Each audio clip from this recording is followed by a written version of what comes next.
Friends, welcome back. तो friends, अभी का वीडियो है PM Modi's interaction with students who return from Ukraine at Varanasi. वाह, चलो ये देखते हैं।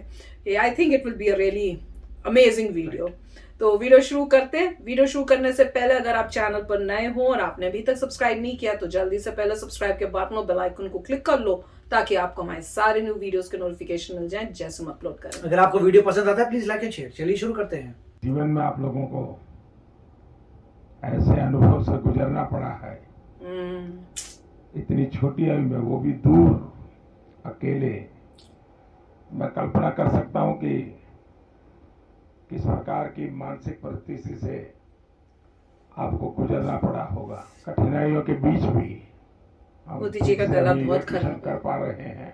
हम लोग तो उम्मीद भी छोड़ दिए थे कि वापस इंडिया जा पाएंगे, क्योंकि 2 मार्च की हम लोग की फ्लाइट थी जो कि कैंसिल हो गई थी। जब इंडियन एम्बेसी और गवर्नमेंट वर्क किए तो हम लोग को एक नया उम्मीद मिला कि वापस इंडिया जा पाएंगे। All thanks to Indian government. I don't think कि विदाउट इंडियन गवर्नमेंट हेल्प हम इंडिया वापस सेफली आ पाते। हमारी इंडियन गवर्नमेंट ने बहुत अच्छी सुविधाएं दी। हमारे लिए फ्लाइट्स अवेलेबल थे, हमें एयरपोर्ट जाने का एकदम आराम से सुविधाएं मिली, खाने पीने कोई दिक्कत नहीं हुआ। हाँ, बहुत अच्छे से हमारे बाकी सारे स्टूडेंट जो फंसे हुए थे वो कल भी लैंड कर गए हैं, कुछ आज लैंड कर गए हैं। थैंक यू मोदी सर, हम लोगों ने बहुत आराम से हम वहाँ से निकल गए हैं। बॉर्डर क्रॉस करने के बाद इंडियन एम्बेसी ने हमें बहुत ही सुरक्षित तरीके से हमारे कंट्री में पहुंचाया। तो मैं हमारे प्रधानमंत्री नरेंद्र मोदी जी यानी कि आपका बहुत ही धन्यवाद कहना चाहूंगी कि आपने पहुंचाया। और मुझे विश्वास है कि और भी जो बच्चे फंसे हैं आप उन्हें भी जल्द से जल्द उनके घर पहुंचा देंगे। सर, 24 तारीख को जब अटैक हुआ तो हमें लगा था कि हम यहाँ से अपने देश वापस नहीं जा पाएंगे। और सर 2 रात हम ऐसे गुजारे जैसे लगा है कि हम मौत को कितने करीब से देख चुके हैं। बट सर, मुझे गर्व है कि मैं भारत देश का वासी हूँ और गर्व है मुझे यहाँ के सरकार पे, सर आप पे। और सर सबसे ज्यादा गर्व मुझे महसूस होता है अपने तिरंगे पर।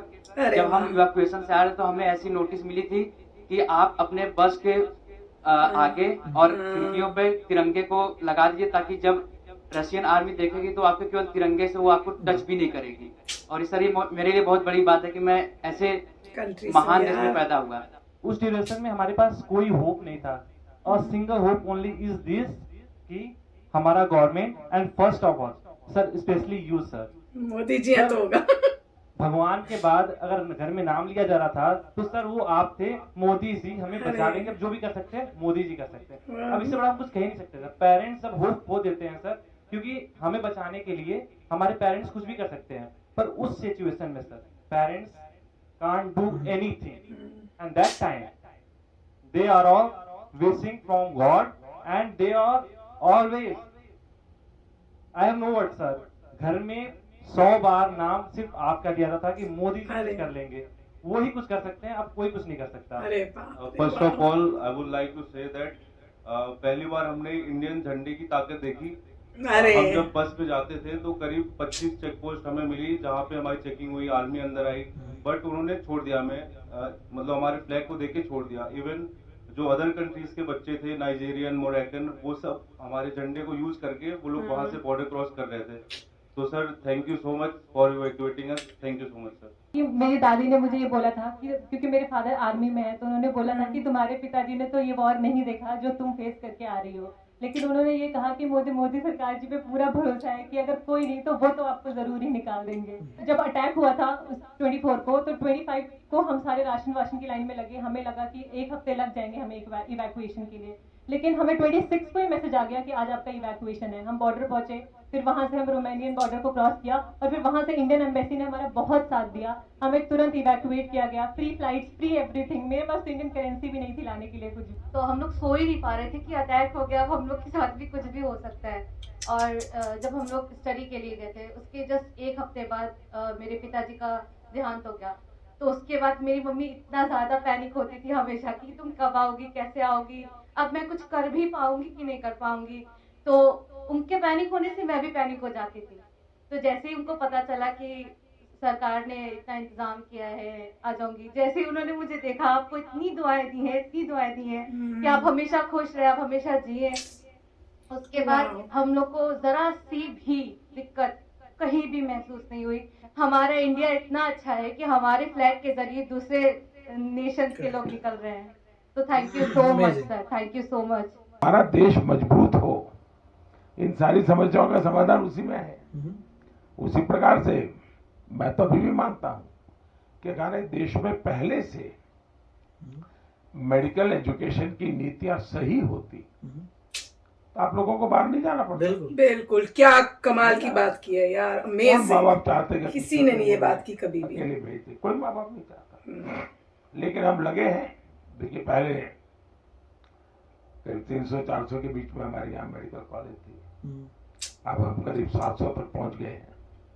हर जिले में मेडिकल कॉलेज कर रहे हैं। अब और करेंगे, पहले देखिए हमारे देश में सिचुएशन। कोई वेरी नाइस। 80-90 हजार के बीच में सीटें थी, अब 5 साल में हम इसको 1.5 लाख तक पहुंचा दिया।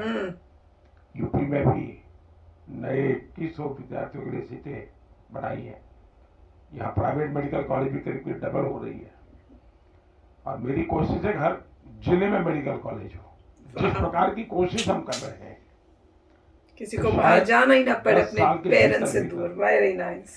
पिछले 70 साल में जितने डॉक्टर बने उतने नए 10 साल में बन जाएंगे। अरे वाह, इतना बड़ा ना, काम हो कमाल जाएगा। कर रहे हैं। तो फिर बच्चों को बाहर भी नहीं जाना पड़ेगा। इस जमाने में तो बाहर जाने का मतलब नहीं। परिवार को भी टेंशन नहीं होगा। वही मैम, मेरी कोशिश है। लेकिन अच्छा है, सबको ही बताइए कि भाई देश के लिए तो कुछ न कुछ करते रहना चाहिए। समाज का कर्ज कभी भूलना नहीं चाहिए। तो इस संकट के समय स्वाभाविक है, क्योंकि अगर कोई बच्चा गुस्सा भी करता है तो मैं मानता हूँ ये स्वाभाविक है। भाई इतनी मुसीबत से आया है, देखा, और इतनी ठंड में इतना चलना, तो ये बहुत स्वाभाविक है। अगर किसी बच्चे को, उसके माँ बाप को भी अगर गुस्सा है, देखा, इवन मेरे लिए, देखा, तो भी हाउ स्वीट। मेरा मत है कि उसका ये गुस्सा जायज है। वाह। जायज है। खैर जब समझेगा, मन शांत होगा तो फिर प्यार भी करेगा। चलिए, बहुत बहुत धन्यवाद। आपके परिवार को भी मेरी बहुत शुभकामनाएं भैया।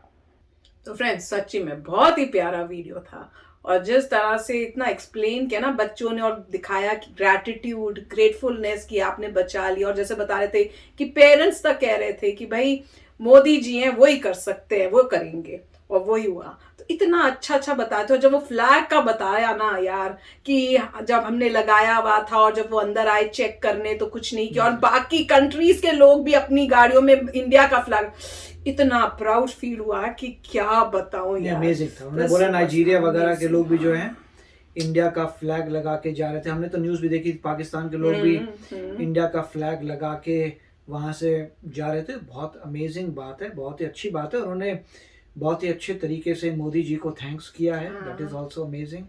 और मोदी जी ने में जो मेन पॉइंट था वो बता दिया कि आपको जो है अब फ्यूचर जनरेशन्स को बाहर जाना नहीं पड़ेगा।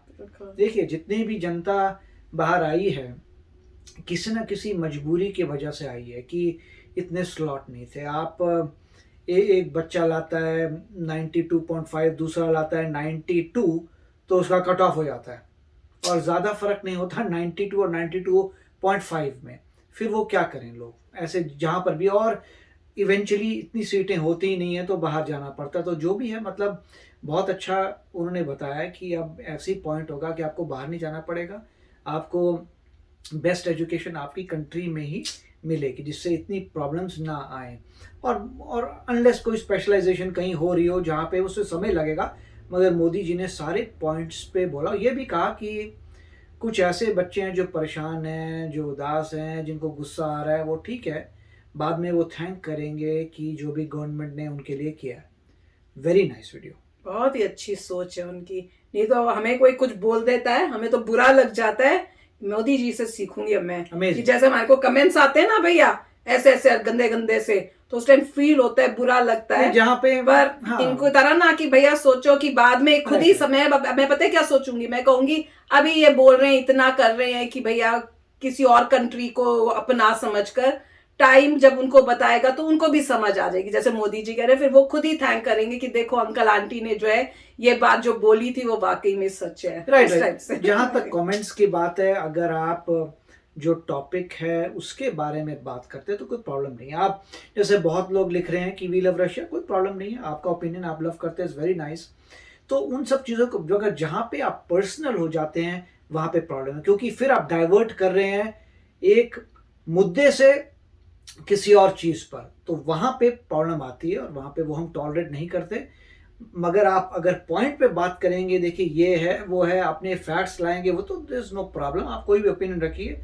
मगर जहाँ पर भी कोई इंसान पर्सनल होता है तो वो ठीक नहीं है। और यंगस्टर्स हैं मोस्टली, तो उनको ये एक तरीका आना चाहिए। अगर स्कूल ने एजुकेट नहीं किया कि डिबेट कैसे होते हैं, अगर स्कूलिंग ने समझाया नहीं कि डिबेट कैसे किए जाते हैं, डिबेट में जब आप जाते हैं तो आप दूसरे इंसान के ऊपर अटैक नहीं करते, आप पॉइंट पे करते हैं कि उसका विचार वर्सेस आपका विचार, वैसे डिबेट होता है। और कोई अगर मतलब बिल्कुल डिसरिस्पेक्ट हो जाए तो उसे डिबेट करना नहीं आता, तो वो हमारे फोरम के लिए ऑलरेडी सही बंदा नहीं है। तो काफी अच्छा वीडियो था। या Modi ji was really great. और अभी और भी बच्चे जो बचे हैं उनको भी वो जल्दी लेके आएंगे। तो चलो फ्रेंड्स, चलते हैं, मिलेंगे नेक्स्ट वीडियो में बहुत ही जल्द। Till then take care and bye bye. तो अगर आप मेरे इस चैनल पे नए हो तो जल्दी से सब्सक्राइब के बटन को हिट करो और बेल आइकन को क्लिक करो, ताकि आपको मेरा जब नया वीडियो मैं लगाऊं आपको उसके बारे में जल्दी से पता चल जाए।